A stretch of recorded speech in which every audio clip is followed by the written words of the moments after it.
Apache 204V বা 164V কিন্তু টাইমিংটা একটু অন্যরকমভাবে বাদতে হয়। এর আগে আমরা যে কাজগুলো করেছি সেটাতে আমাদের ক্লিয়ার হলো যে অন্য গাড়ির মতো টাইমিং এই গাড়িতে বাদলে গাড়ি স্টার্টের সমস্যা এবং পিকআপের সমস্যা, মাইলেজের সমস্যা, এই সমস্যাগুলো দেখা দিয়েছে। ঠিক আছে, চলো আবার একটা নতুন ভিডিও নিয়ে। তো আজকে আমাদের কাছে আছে 204V। তো 4Vটা কিছুদিন আগে ইঞ্জিনটা সিজ হয়ে গিয়েছিল চলতে চলতে। তো আমি খুলে দেখি যে শুধু হেডটা সিজ হয়ে গেছে। তো হেড আর সিলিন্ডার সিজ হয়ে গেছে, মোবিল খাচ্ছিল ইঞ্জিন। তো সেক্ষেত্রে কাস্টমারও বললো যে আমাদের খরচ বাঁচিয়ে কাজ করে দেওয়ার জন্য, যে এর পিছনে বেশি টাকা খরচ করতে পারবে না। তো সেই অনুযায়ী আমরা কাজ করতে চলেছি। এতে যেরকম ব্লক কিটটা আমরা চেঞ্জ করিনি, এটা নতুন পিস্টন দিয়ে বোরিং করিয়েছি। আর গ্লাস সাইডটা টোটালি নষ্ট হয়ে গেছিলো, গ্লাসের অ্যাসেম্বলি নিয়েছি আমরা অরিজিনাল, ঠিক আছে। আর ভাল্বগুলো চেঞ্জ করে দিয়েছি নতুন, টেনশনটা বদলে যাচ্ছে। আর হেডের কিছু কাজ করানো হবে। অ্যাপাচি 204V বা 164V কিন্তু টাইমিংটা একটু অন্যরকমভাবে বাদতে হয়।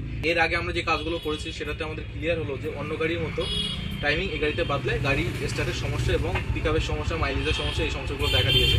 তো তারপরে ফের আমরা টাইমিং খুলে দেখি যে টাইমিংটা এক কাট অ্যাডভান্স রাখতে হবে, ফের আমাদের সমস্যাটার সমাধান হবে। তো চলো এই ভিডিওর মাধ্যমে আমরা টোটাল সমস্যার সমাধান দেখাবো, আর গাড়িটা ফিটিংস কীভাবে করবো সেটা দেখাবো। তো চলো দেখে নেওয়া যাক। তো আমাদের এখন ফিটিংস করতে হবে হেডটা, যেহেতু হেড ফিটিং করা নেই, চারটেই ভাল্ব কিন্তু নতুন হবে, ঠিক আছে। তো হেডটা ফিটিং করে দেখো ফার্স্ট। দেখো এখানে আমরা হেড ফিটিংস করার আগে কিন্তু ভাল্বে দাগ মেরে নিয়েছি, ঠিক আছে। কারণ হেড কিন্তু আমরা লেদে পাঠিয়েছিলাম, লেদে পাঠানোর পরে গাইড যেগুলো চেঞ্জ করতে হয়েছে। ফের চারটে ভাল্ব কিন্তু এটাতে দুটো ছোট থাকে, দুটো বড় থাকে। বড় দুটো হচ্ছে ইনটেক ভাল্ব, আর ছোটো দুটো হচ্ছে এক্সস্ট ভাল্ব। তো এইখানে কিন্তু দুটো দেখতে একই রকম হলে কী হবে, গাইডের সঙ্গে কিন্তু সেটিংয়ের ব্যাপার থাকে, ঠিক আছে। এটাতে অনেক মার্কিং করে দেখো, দুটোতেই কিন্তু অন লেখা, মানে কোনো আলাদা করা নেই। কিন্তু যখন আমরা গাইড চেঞ্জ করি তখন কিন্তু আলাদা আলাদা হয়ে যায়। তো সেক্ষেত্রে আমরা মার্কিং ঠিক রাখার জন্য আমরা একটা দাগ মেরে নিয়েছি, আরে যেন এই সাইডের ভাল্বটা না এই সাইডে চলে আসে, আর এই সাইডের ভাল্বটা না ওই সাইডে চলে যায়, সেই জন্য আমরা দাগ মেরে নিয়েছি। আর 4 ভাল্ব যে গাড়ির ইঞ্জিনগুলোতে আসে, এগুলোতে কাজ করতে গেলে কিন্তু তাই অন্যান্য গাড়ি ইঞ্জিনে কাজ করার থেকেও কিন্তু আরও বেশি সতর্ক হয়ে কাজ করতে হয় এই গাড়িগুলোতে। আর এই গাড়িগুলোর ভাল্বের অনেক বেশি দাম হয়ে থাকে, যেহেতু অনেক সাবধানের সহিত কাজ করতে হয়। তো চলো হেডটা আবার ফিটিংস করে আমরা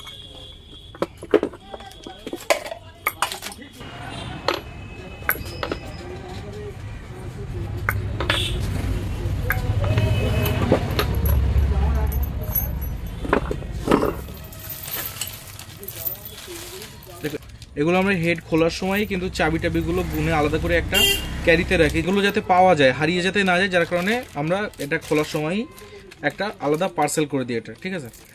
অনেক সময় কি হয়, সেটা হারিয়ে যায়, তো এটা পার্সেল করলে হারিয়ে যাওয়ার ভয় থাকে না। তো ভাল্ব সিল বসানোর আগে আমাদের এই চারটে ওয়াশার আগে বসাতে হবে।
এখানে কিন্তু মার্কিং করা আছে, এটা হচ্ছে ইনটেক ভাল্ব আর এটা হচ্ছে এক্সস্ট ভাল্ব। বেশি অংশ খারাপ হয় কিন্তু এই এক্সস্ট ভাল্বটা, এই সাইডে যেহেতু হিট হয় বেশি, আর এই সাইডেই ডিকম্প্রেসারটা থাকে, যার কারণে এই সাইডের রকারটা বেশি খারাপ হয়। আর এই রকারগুলো অনেক দাম, প্রায় 750 টাকার কাছাকাছি একটা পিস।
এই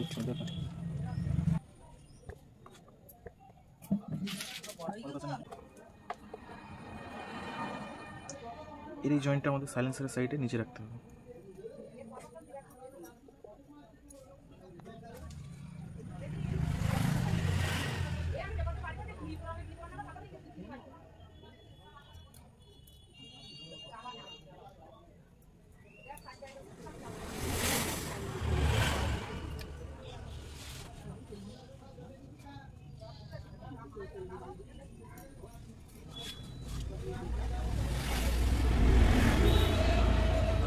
এইখানে আর এইখানে ঠিক আছে, ক্রসে লাগবে।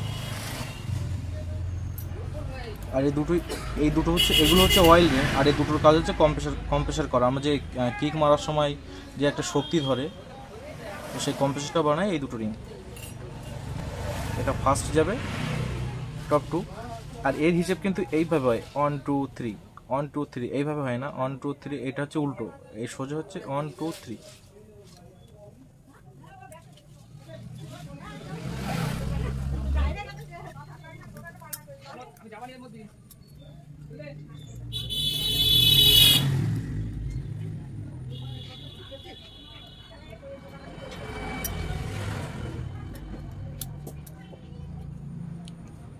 Compressor 1, compressor 2, oil ring on, oil ring 2.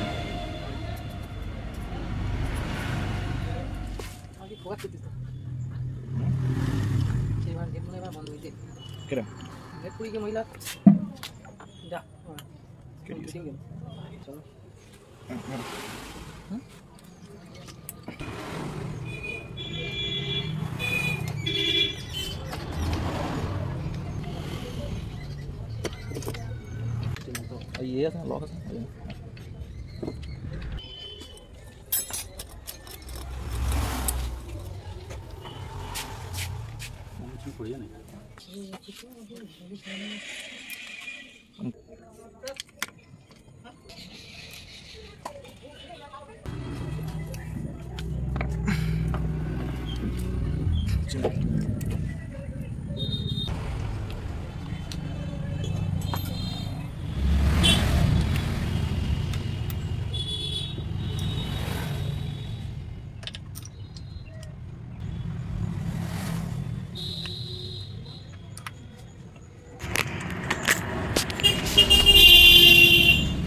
এইখানে যে টাইমিংয়ের ব্যাপারটা, ম্যাগনেটটা ঘুরিয়ে আমাদেরকে করে নিতে হবে,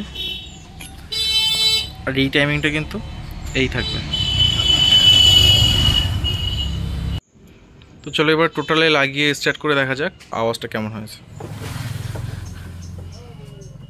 তো আমাদের ইঞ্জিনের কাজ টোটালি রেডি, আমরা একবার স্টার্ট করে দেখবো যে কোনো সমস্যা হচ্ছে কিনা।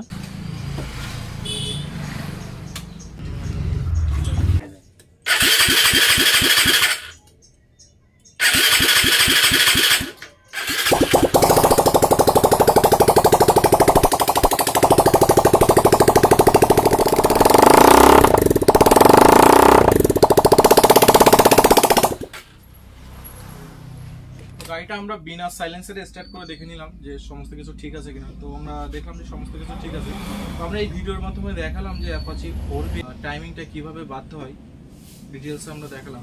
তো এই ধরনের ভিডিও তোমরা যারা দেখতে ভালোবাসো তোমরা অবশ্যই আমাদের চ্যানেলটিকে সাবস্ক্রাইব করে বেল আইকন অন করতে ভুলো না।